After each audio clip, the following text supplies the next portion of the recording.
Rohr here with a late global view on Tuesday, August 5th, 2014. It's currently about 5:45 p.m. Central U.S. time. If you notice a difference in the audio, it's because actually we're on the move, and this is from the regular built-in sound capture on our laptop.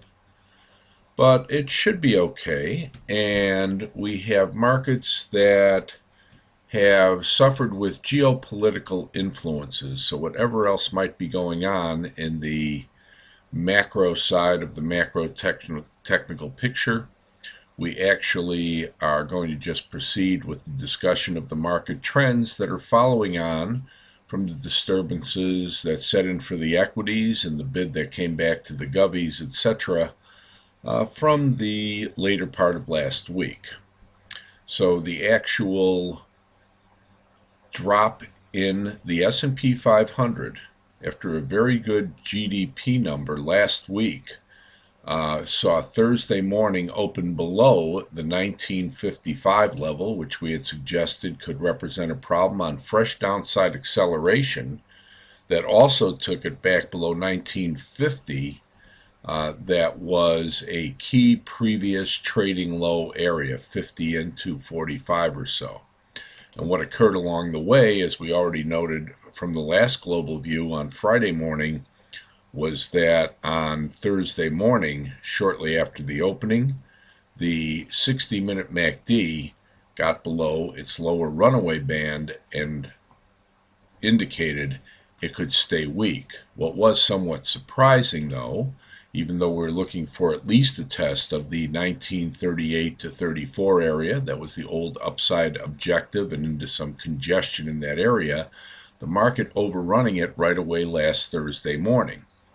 And this was enough to keep that MACD so far into a runaway that it fed on itself and got all the way down into Friday morning after the U.S. employment number boosted the market temporarily down to a low at 1910. Now, we had been saying right along that once you're below 38 to 34, there's not much below the market until the old runaway gap that set that upside objective at 38, and that's back at the 1904 level on the continuation picture and back down below 1900 into maybe as low as 1890 or so on the September contract. So after rallying back on Monday right up into that 1834 to 38 area, the lower activity Tuesday once again was feeding on itself, and we wouldn't be surprised, in spite of the slight recovery later on today, for this market that has once again seen the 60-minute and 30-minute MACD get below the lower runaway band, actually head down to somewhere between 1904 and somewhat below 1900. However, switching over to the intermediate term view, what we can see is that that old runaway gap, again coming back in from Labor Day on Tuesday the 27th, actually was up above a high at 1899. So on the weekly chart, you've got a gap to 1899, but even with the September contract having the equivalent gap back to highs more so around 1890, were the market to get down to roughly 1890 area, it'd start to get into the heftier congestion below the market from the churn on the way up going all the way back March through May before the upward gap. So we're thinking that probably should be support. If not, the next interim support is in the congestion right around the 18.5 area, and that would actually be a bit below a 41-week average. That's up to about 1860, with even bigger support down in the low 1800s, including the major early April reaction low.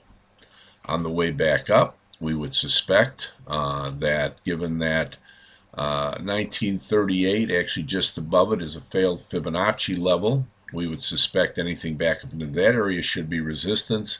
And with that sharp gap lower last Thursday, this was off approximately $12 or $13 to start off the day. and the other congestion previous around 1850, that 1850 to 50, pardon me, 1950, 1950 to 55 is going to be some pretty fair resistance right up into the filling of the gap, right back up to the 1965 close from back on last week, Wednesday. That pretty much does it for the S&P 500 future.